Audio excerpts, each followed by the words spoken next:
What's up, everybody? Welcome to the Cocktale Hour, where we have sobering yet intimate conversations about the things we thirst for in life. But before we get started, I just want to give a shout out to Business Takeout, a not-for-profit social enterprise that really works to empower and increase Black wealth and Black entrepreneurship. But today, I got to give a big happy International Women's Day to all of our sis out there, including this beautiful sister right here. Happy International Women's Day. Happy National International Women's Day. Yes.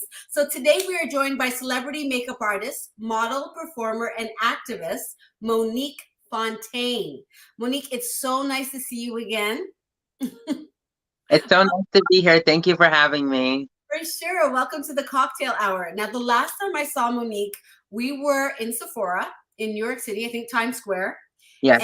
And we were bonding over boys, makeup, and the struggle of being Black women. You know what Black women do when they get together, right? Yes, definitely. So what I wanted to first is to understand the various aspects of who you are. I see you're wearing a shirt that says a part of who you are, loud and strong. Yes. Black trans lives matter. Now, yes. Tell me about your journey. Who are you? What do you do?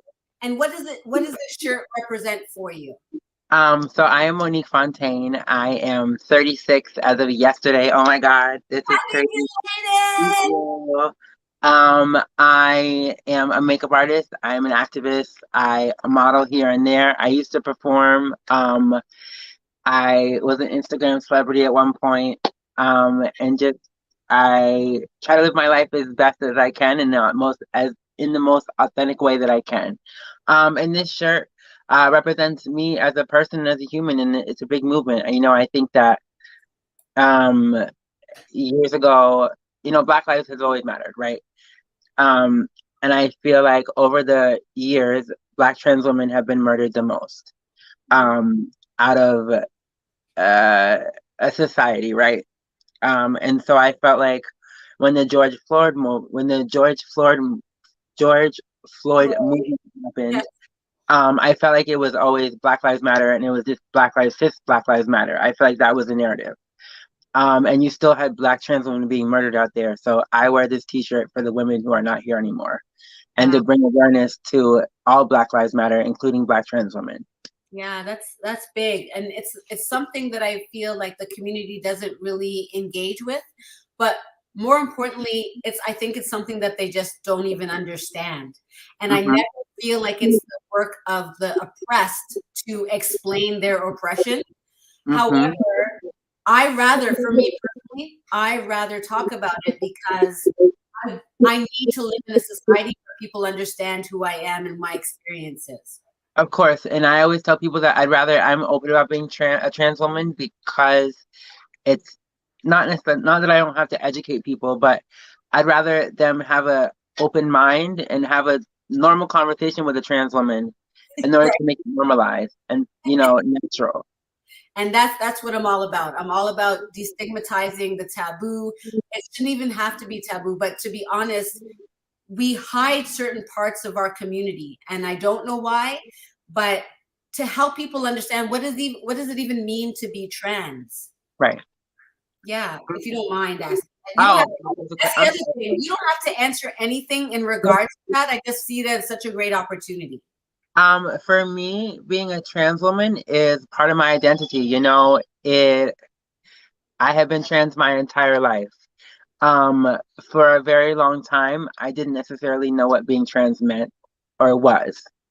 I'm from a small town in Maine. I'm from Yarmouth, Maine, where I'm 36. So back in like in the 2000s, right?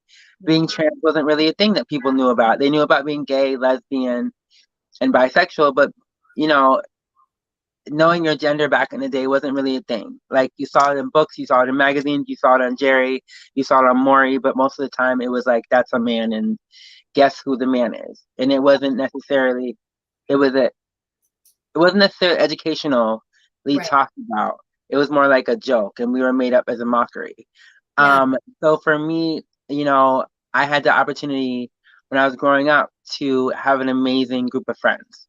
So my friends kind of rallied around me, and I went to GSA and I went to Outright.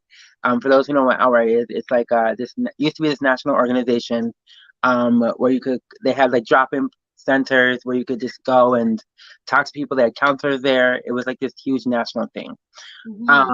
So I had the opportunity to go there and to kind of really find myself and realize who I was as a person, because I could speak to people, I could bounce ideas off of people, and I really could kind of pinpoint who I was as a person.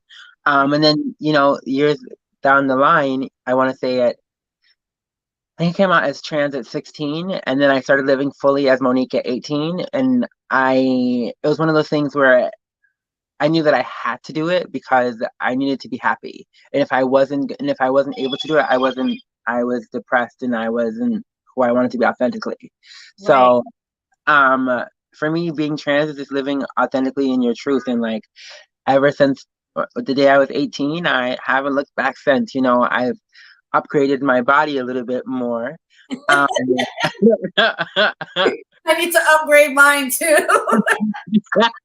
Who doesn't want to upgrade their body, right? A little tweak here and there.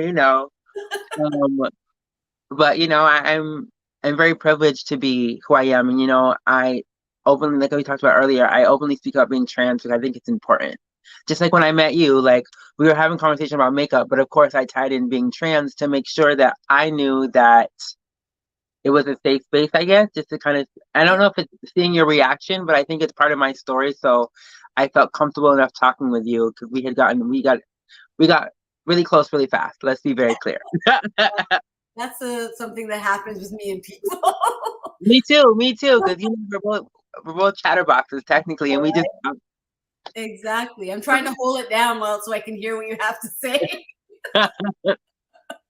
No, I love it because when we met, to me, I try to just meet people's energy more than I meet their gender. So like I don't think about gender. I think about, does this person make me feel safe? Does this person have good energy? Are they happy? What's unique about them? How can I find something about them that I can let them know that I see them? And I like for people to feel seen and heard. So that just created like this whole thing. We bonded right away because you fully did my makeup. I'm only wearing this color because of you. I never wear dark lipstick. And do you remember that day? I remember. I was like, you want to put this dark lipstick on me? And you're like, yes, it's going to work. It's going to pop. It's going to do this. And I'm just like, there's no way. And everybody that I showed the picture to, they're like, that color is crazy. And I'm like, well, Monique told me to put it on. Well, I'm glad I could influence you in your color choices. That's good. Makes me feel good. But what's funny is you're the makeup artist and you hardly wear makeup.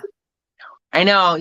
It's funny. Actually, last night I was fully painted, and after we actually get off here, I'm gonna paint again because I'm going out tonight. But yeah, you call it painting?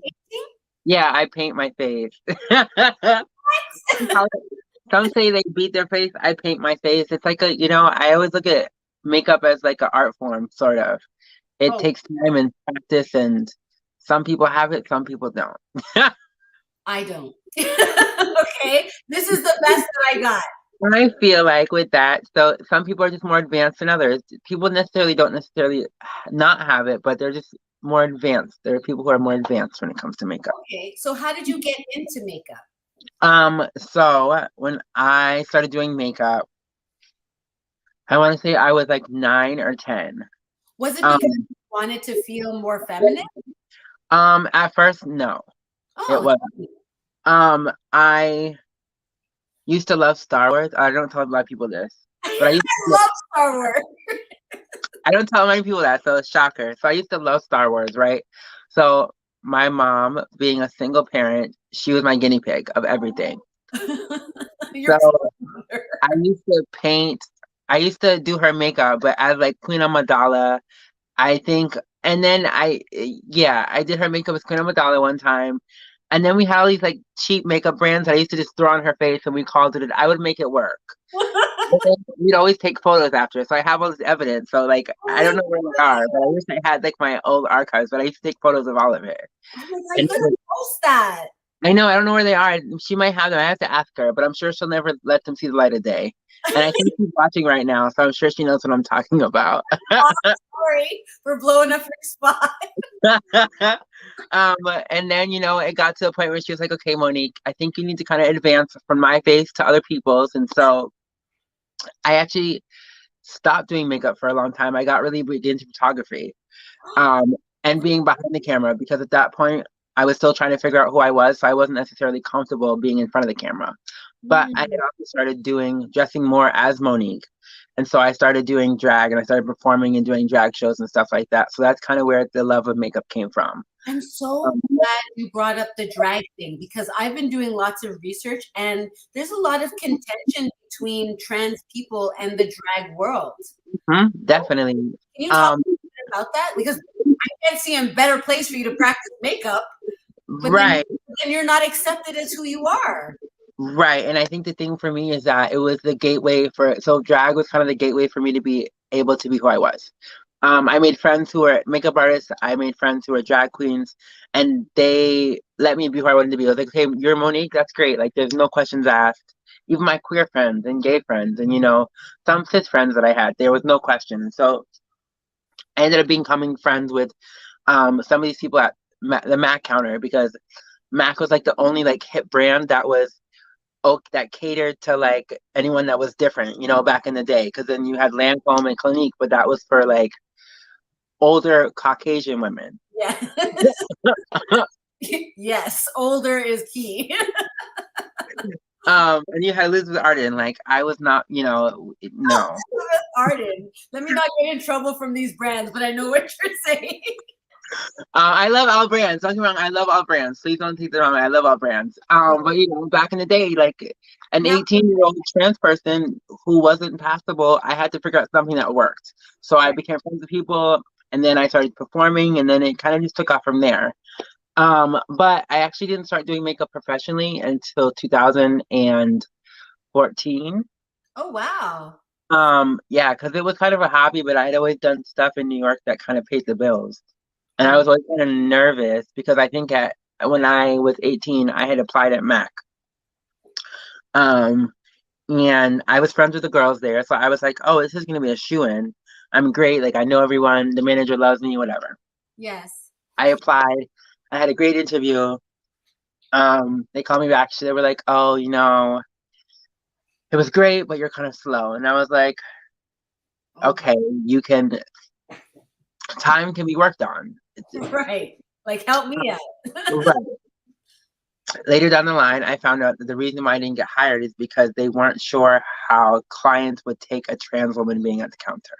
Oh, wow.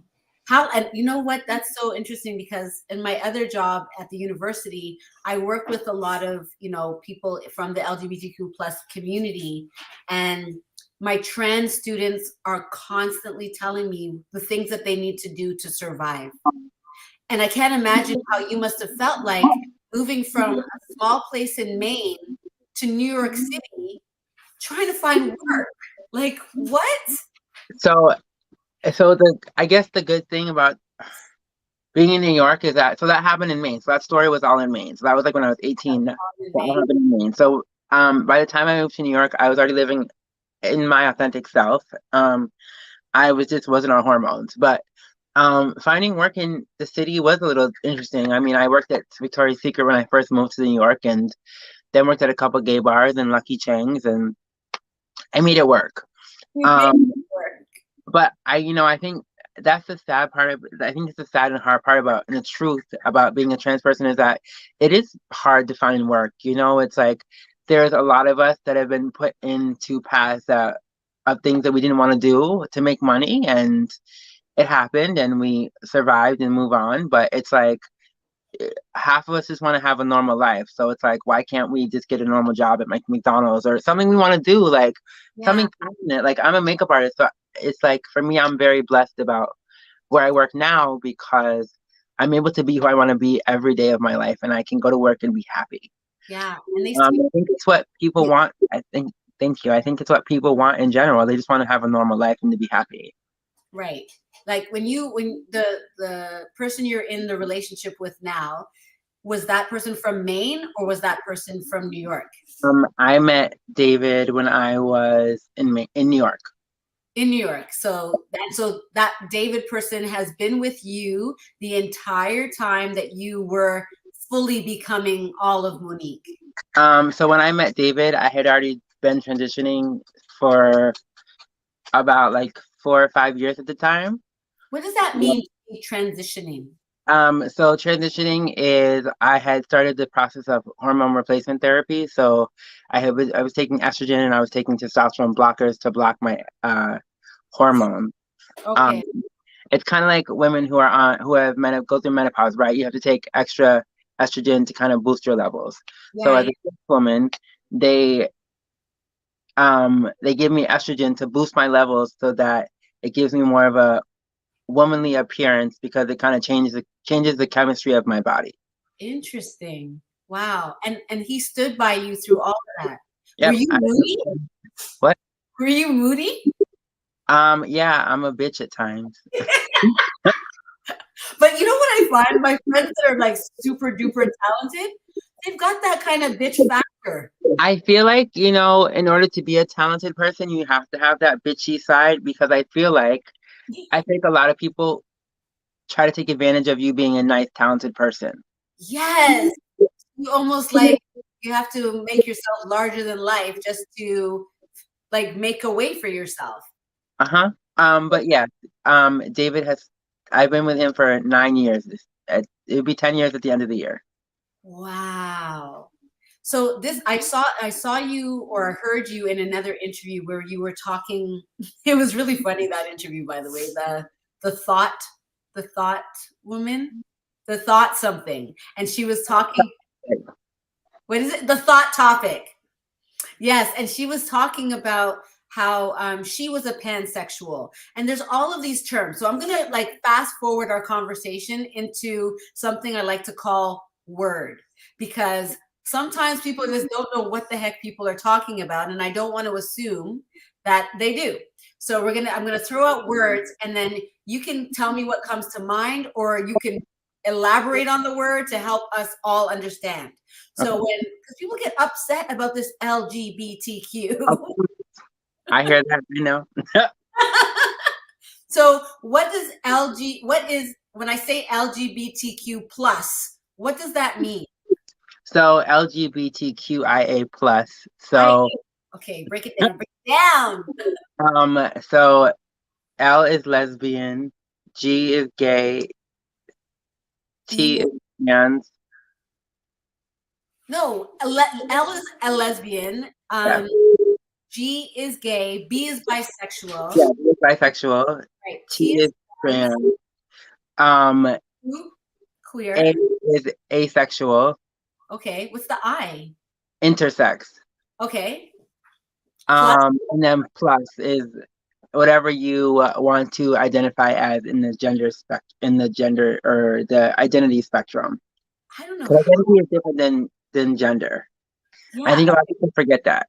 Yeah. So gender identity versus sexual orientation is different.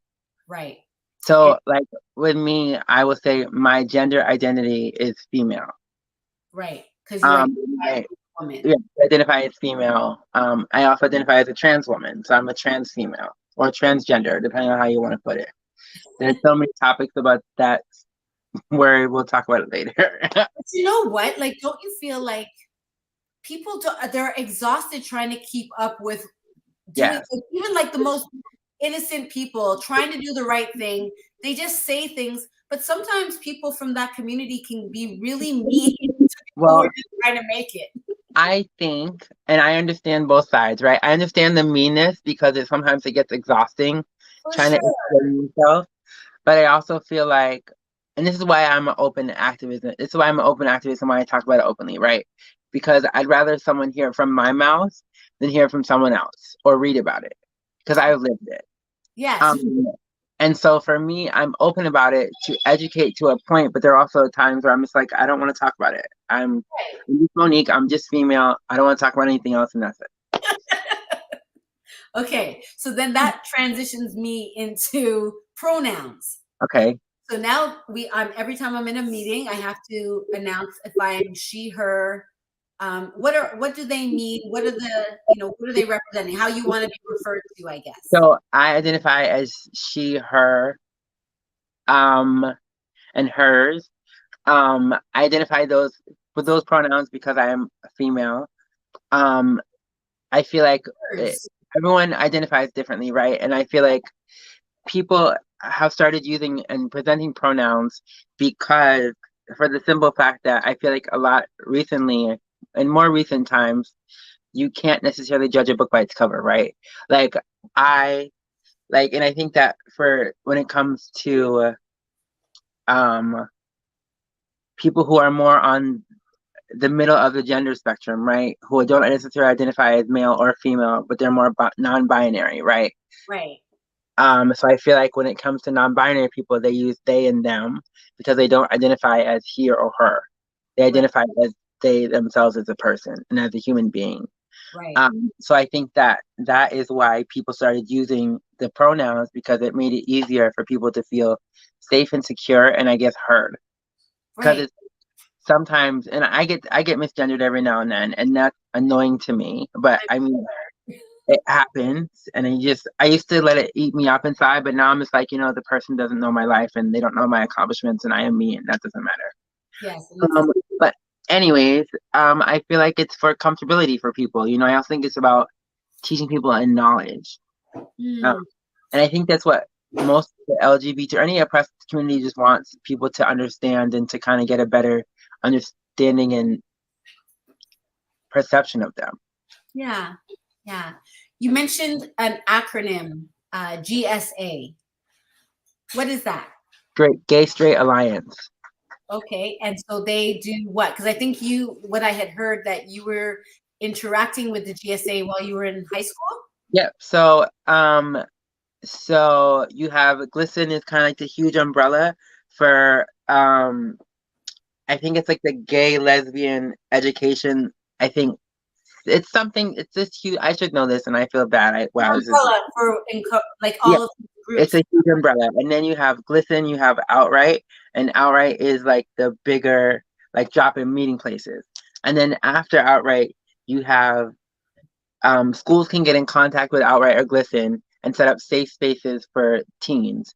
And so they have that's what they're called, the GSA. So it's the Gay Straight Alliance. So you have gay people and straight people coming together in like either a conference room or like a classroom, but it's like an after school program or Oh, like that's so cool. it's like a group, kind of like a hockey team or like it's not I wouldn't call it a team, but it's like a group where it's a safe space. Yeah. So that's what I used to go to in my high school. I know that I don't know if I'm pretty sure my high school still has it going on, but I feel like most high schools that are more on the open-minded side have them. Wow. And it's just a safe space and a safe like club, I guess, for Yeah. people who don't necessarily fit in anywhere. Oh my gosh. Because I'm thinking in Maine, I'm surprised that they had it there. That's amazing. You were really well supported. I can say I'm very blessed. Yeah. Um, I have lived a very easy life, I would say. Challenging at times, but mostly easy. I'm very blessed and thankful for everything I've gotten and everything I've been through. What do you think is a part of that? We can see that you have some of the resources, but I think that the people in your life must have been a big deal breaker. Yeah, definitely. I feel like with that, it was, my close friends, but also my mom. My mom and my family, my grandfather, my aunt, my grandmother, but my mom was like we were kind of joined at the hip. Even though we were kind of distant, we were still joined at the hip because I'm an only child, right? Right. So for her, it was a whole new learning experience. My mom is in a different age caliber. We're not going to give her age away because she'd kill me. Um, but she's in a different age caliber to the point where, it was only gay or lesbian, and Right. even that back in the day was a taboo. Um, I don't know your age, but I'm pretty sure they kind of conjoined together a little bit, and it's just like the newer generation now is more accepting and knowledgeable about stuff. Yes. So for her, it was a learning experience. She had to rethink things and relearn things because now her child was first gay, and now her child is trans, and it's like as a parent, you're a parent yourself. It's like there's no handbook on what to do when your child is anything, right? So Right. you don't have to not necessarily like struggle, but it was like she had to grab for resources, but there weren't many resources out there. Exactly. So So for both of us, it was this huge learning curve. And I think for me, it was I was already in my mind about what I wanted to do and who I was. So right, I was like, why can't you speed up and be with me? Match me here. I'm here. You're kind of here still because you're still kind of trying to, I guess, learn as a parent.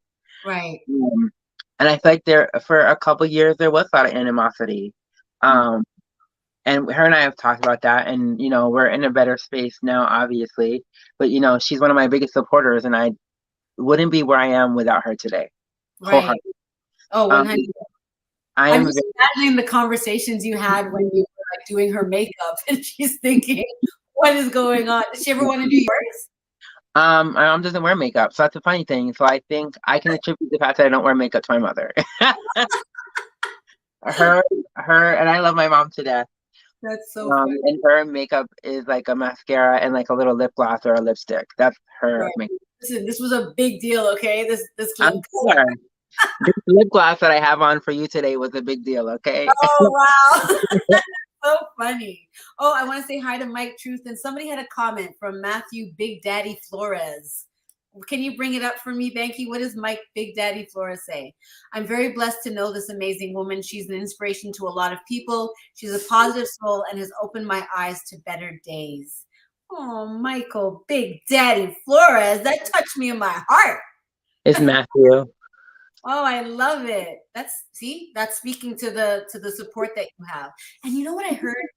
I don't know if you're a spiritual person, but I was listening to this sermon and they were like, if you have a need, then give somebody something. And I think that has formulated, like, whether you believe it or not, that's kind of like your spirituality. You love because you wanted love. I think that yes, and I think that over the past few years, I've learned that energy is a big thing, right? And like when you take back your energy from negative things and toxic people, you learn to love yourself better and you learn that you deserve so much more than what you normally thought you did. Exactly. Um, and I also feel like when you lose people who are close to you in your life, for whatever reason, it really opens your eyes to see how grateful and how lucky you are to still be alive. Mm-hmm. I think that a lot of people take things for granted, and I think that we get caught up with that. And so I've learned over the past year that I'm blessed to be here. I've been blessed my entire life, but over the past couple of years, it's been made a really big impact. And like I'm so grateful even to be here. To use your platform to kind of help people see that being a trans person or just in general is normal and like it's it's it's it's what's happening today. If I could say that. Yes, exactly. Okay, if I say the word father, what does that bring up for you? Um, well, I didn't necessarily grow up with one in a traditional sense. Um, I feel like I had father figures in my life, but I didn't necessarily grow up with one. So I can identify with the word, but I didn't. I, I don't know. I always tell people, and this may sound like a weird thing to say, but I feel like not that I got lucky, but I feel like it made it easier for me to be who I was without a father figure there being like, this is wrong. No. Right. Because, and I know it's not all fathers, and I'm sure I know there's a lot of great, incredible fathers out there, but from what I had seen and what I had heard growing up, being LGBT wasn't good. Right. And the And father. so, and I felt like it stemmed from father figures because the fathers were always like, be masculine, be butch, be this and that. And I clearly wasn't. And so I think I don't think I know I guess I'm thankful that I got to skip that part, which sounds weird. No, not at all. Not at all. I totally get it. In fact, in a sense, I've skipped it also because all of these and what's weird is that Black women, which is not different from your experience because you're a Black woman, is that we are missing our fathers or the type of relation. Many of us, obviously, there's people that have great father-daughter relationships, and I've always envied them. However, there's some things that like maybe God just skipped me over that part because it would have been too much to have anyway. And I think for me also, like my grandfather was a big part of my life, and until he died, he was always there for me. And I Your look back at memories. grandfather? What? Your grandfather was the male role model in your life? Yeah. That is so awesome. Because Um, age is the reason why we're not able to accept certain things. He's older. he was older, and like he taught me how to fish, even though I clearly don't do that anymore. He took me blueberry picking. He did all these like fun, manly kid things, and I don't do that anymore. But that's okay. But I remember my grandma used to have this pink bathrobe, and I always used to steal it and wear it. And there's a photo of me sitting on his lap in that pink bathrobe, and I will never forget that. I hope you know where that is. I have it somewhere Okay. in my archives. Good for you. You know, I always tell people that I was blessed because I think that even for him, like my grandparents are from Vermont, and they're an older generation than my mother. So it's a completely different generation. So Yeah. I'm thankful that I had the grandparents and the mother support that I had. Amazing. I love that you were close to your grandfather. That's like life. Now, go ahead, honey. No, I was gonna say that you know, I know that him and my brother Nelson are watching over me every day, and so I think that's another reason why it gives me the positivity and like the light to just keep on and surviving and live. Yes, I love that. Now I hear the expression cis male. What is cis male? Okay, so the word cisgender, the word cis comes from cisgender. Cisgendered is you would be considered cisgendered because you were born a gender and you didn't change your gender. Right. You didn't transition your gender into anything but who you were. So you didn't transition at all. So Right. technically that's what it means by being cisgendered. Like Okay. you're cisgendered, David is cisgendered, most of the world is cis. Well, that's what they want us to think anyway. Okay. Yeah. But I think it's interesting because that also plays into passability, right? So being passable is where a trans person is able to live their lives authentically without anyone else knowing that they're trans. Right. I don't think I've met anyone, or maybe I wouldn't know, right? That is they pass. And I love that they say the word passing because that's a big deal in the Black community. And then as a Black woman who's also a light-skinned Black woman, there's like you have that kind of privilege also. Yeah, it's actually, so I feel like, so I'm sure you've met a lot of people who are passable. You just didn't know because it wasn't like, and even some, I what? And it's none of my business unless we're going to bed together. Yeah, and I also think that, speaking of being a light-skinned Black woman, I used to get a lot of backlash because I am blonde. I do like having blue eyes. I do like having light eyes when I'm in character or when I'm in Monique Fontaine mode, the glamazon. I feel like it's a different person. I don't want to have. I love my brown eyes. Don't get me wrong, but it's a different person, right?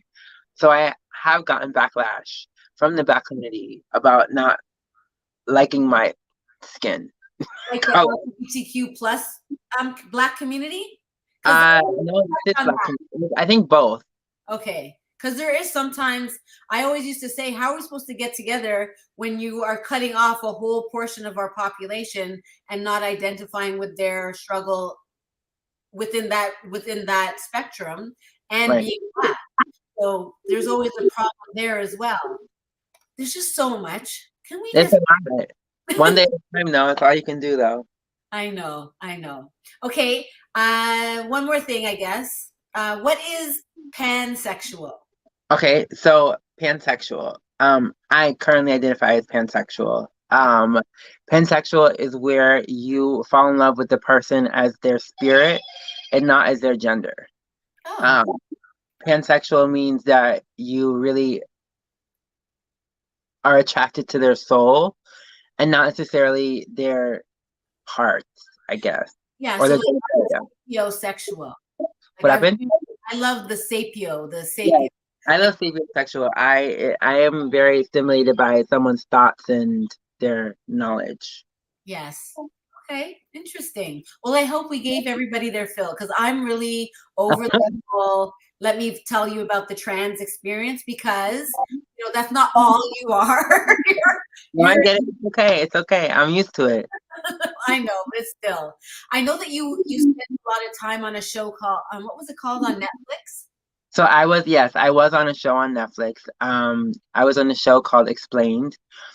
And for those who don't know what Explained is, it's been 3 seasons in, and each episode is a new topic. So I was actually on the topic or the episode of plastic surgery. Mm. Um, and of course, during the episode, I tied being trans woman into my plastic surgery. But I've had a lot of plastic surgery from head to toe over the past years of being Monique, and it's That's a lot of a show. What? surgery in general is very painful in the recovery. It is. Um, and I was actually talking to a client about that the other day, and they were like, "Do you ever get scared?" And I said, "No.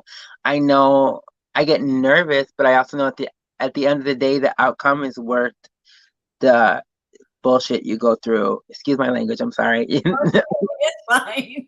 The recovery and the extra nonsense you go through is worth it in the end. Wow. So I can see why somebody like Matthew Big Daddy Flores would be like, you're such an inspiration to people. Just like me with my experience through my abuse, and I openly talk about it because it heals me, but it also heals others that have been through things that's similar to me. Um, Mm-hmm. I love that. You had a quote that I really liked. You said, passion is being you. Passion is being you. That's what you said, being able to be who you are. So I just wanted to know, what does it take to be you? Like when you are all the different emotions and whatnot, how do you get back to who you truly are? I will say I get back to who I truly am by just knowing that I'm loved and that I'm appreciated and that I have carved my way in this world with the help of other people, but also on my own. I have a great support system, but at the end of the day, I've done most of this. I'm the one that did it. I have a great support system and I'm thankful, but if I hadn't taken the first step, it would have never happened.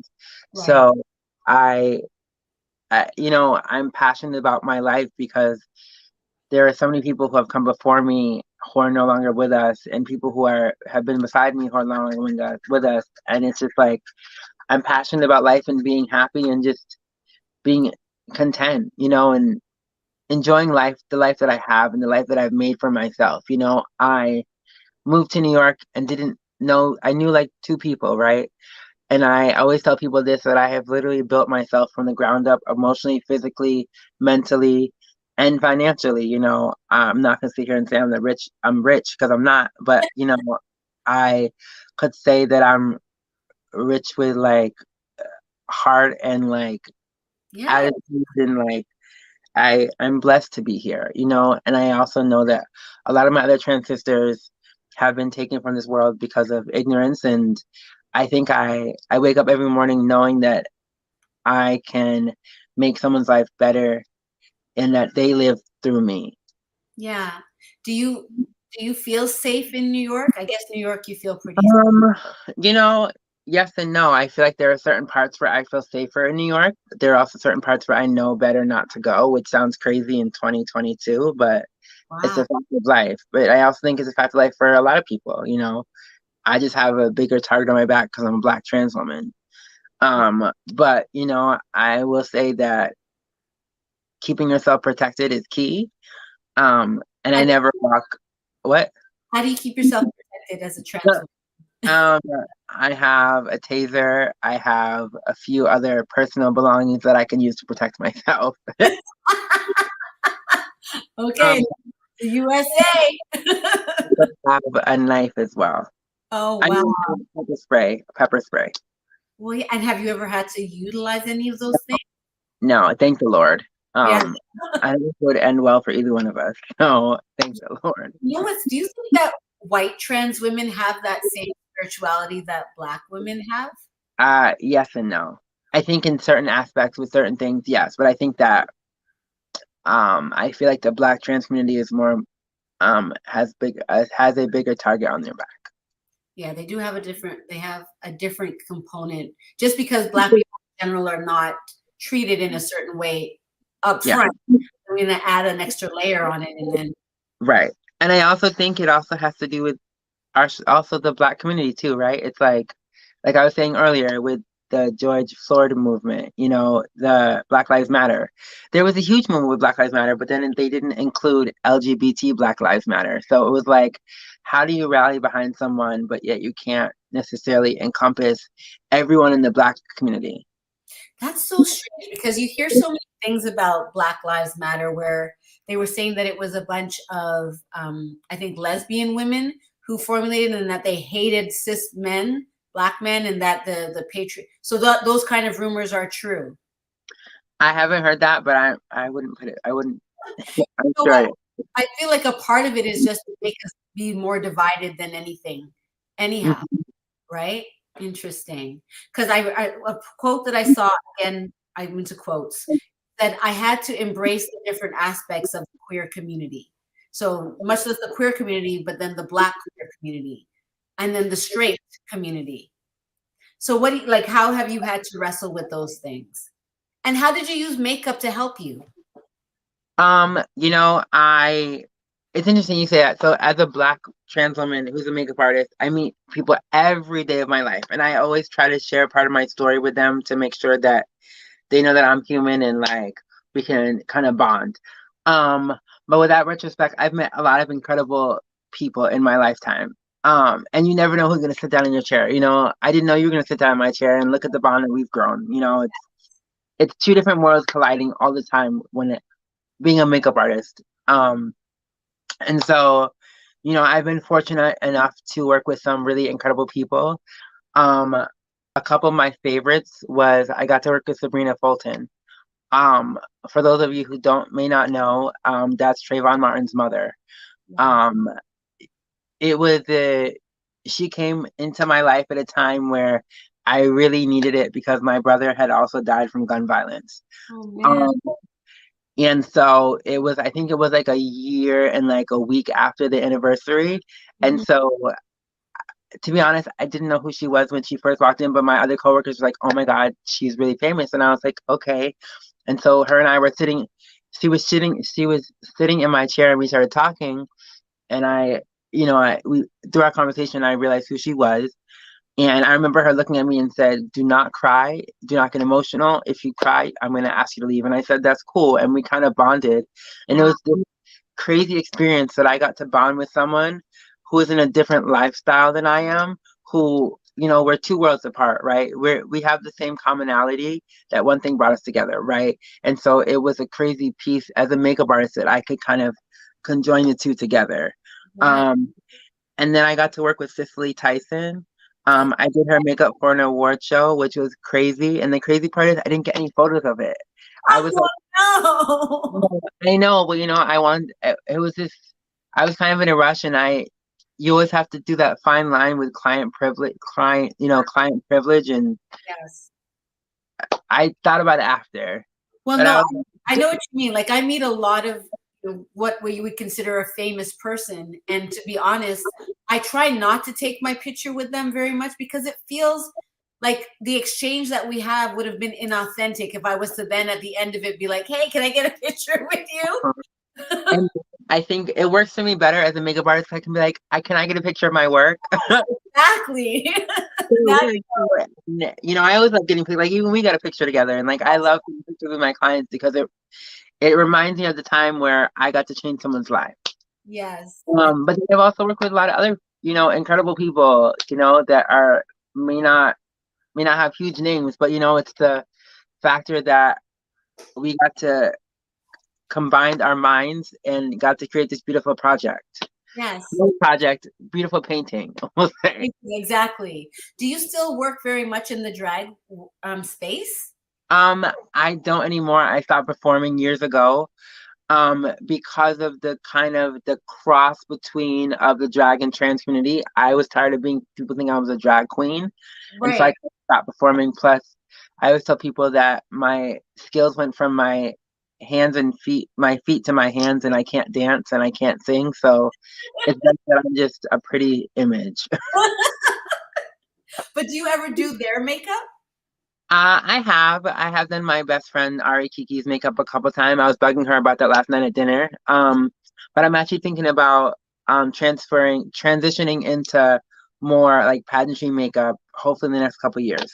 Nice. There's this really famous drag queen from Toronto by the name of Michelle Ross. Okay. I don't know if you've ever heard of Michelle Ross, but she passed away during this whole pandemic thing because people feel really depressed, and there's all kinds of things that happen. And a good friend of mine is doing a documentary on her life. And I just think, I think there might be people on the spectrum, like to what you just talked about, LGBTQ plus, that could take on, well, not L, but they can take on this role of being drag, and that being very different from being with their sexual orientation.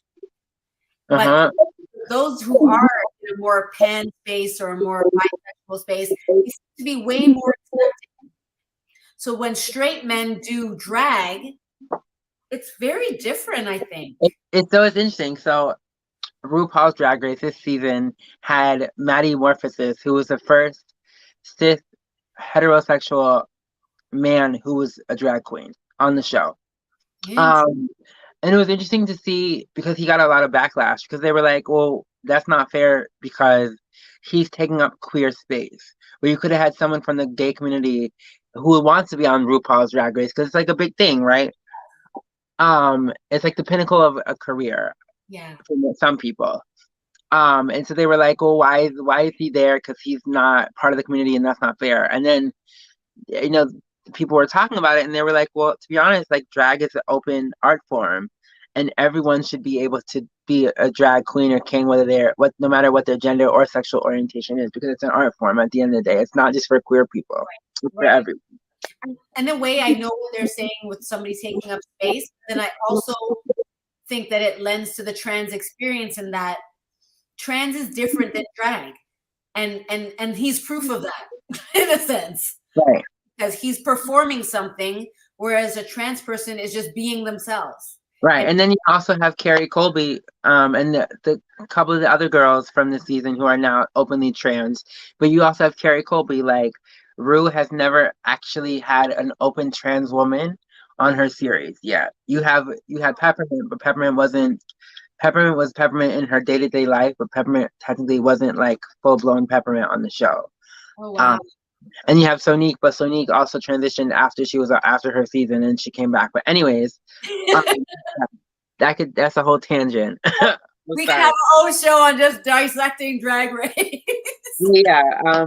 Carrie Colby was the first trans woman to be actually openly on the show. And it was incredible. And I actually got to meet her at Times Square. Oh, She was shopping and I was like, oh my God. So you're like bugging out a little bit. That's so cute. Okay, so we have a comment from Sharon. What is it? Buy and loss? What did they put up? I think I read it when it popped up. Thank you. Help us out here. Thank you's awesome. Shout out to Business Takeout. Monique, you are a beautiful young lady. I love your spirit and your wonderful energy. Thank you for having the courage to share your story. You are beautifully and wonderfully made.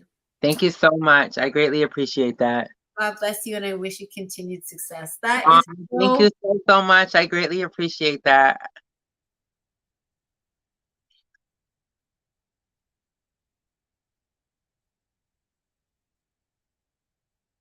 I think you froze.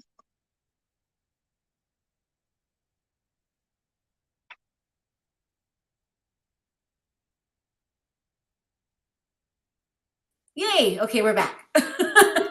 You froze. No, I can't hear you. Wait. Can you hear me? No, I can't hear you. Damn it. This is unfortunate because you can't really do an interview when you can't hear the person answer. It's like, Banky, help me. I can't hear. LA, you're frozen. Thanks. I'm not anymore. I can't hear my friend. Okay, well, I don't know if other people can hear you, but I was going to do a game called This or That. And it's not a lot, but it's basically, you want me to log out and come back in? Okay, well, I don't mean to leave you. That's okay. I'm here. I can entertain. Oh, if you can't, well, can you hear her, Banky? Yes. Okay, so let me come out and come back in. I'll be right back. I'll be here. See you later. Hi, guys. How's everyone doing? I hope everyone's enjoying the interview. This is really fun. Thank you so much to Ellie.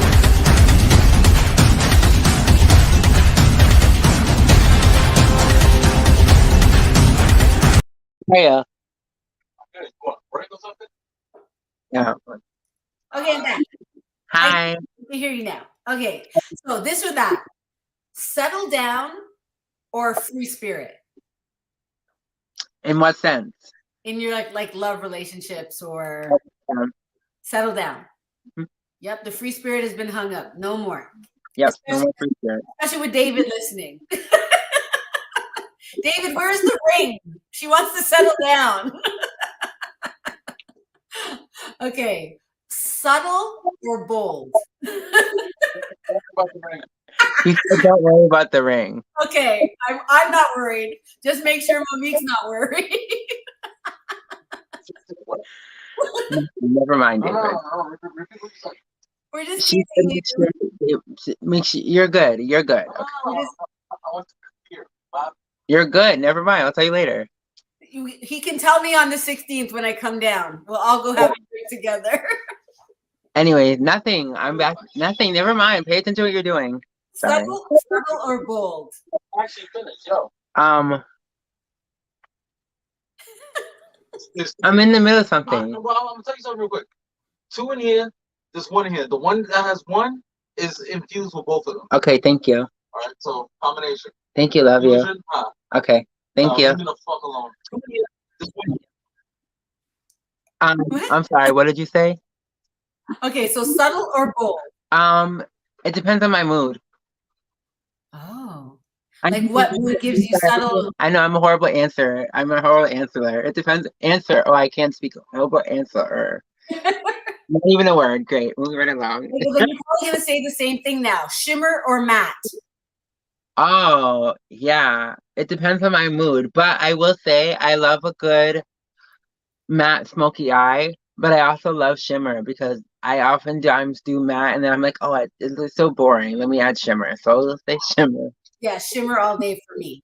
Although I feel like certain skin types shouldn't do shimmer. It depends on, yes, if you have textured skin, doing highlighter all over your face is gonna add texture. It's gonna show your texture because it's gonna be light bouncing off. See, these are important things to know. You have a lot of titles. Which one, model or makeup artist? Makeup artist. And performer, or what was the other one that you are? Well, you can't separate your activism from anything. So model or a performer? Model. Model. Because modeling has got me a lot of things. So Instagram is kind of like my platform for modeling. It got me on Netflix. They found me actually on Instagram. Oh, and then what? Netflix found you on Instagram?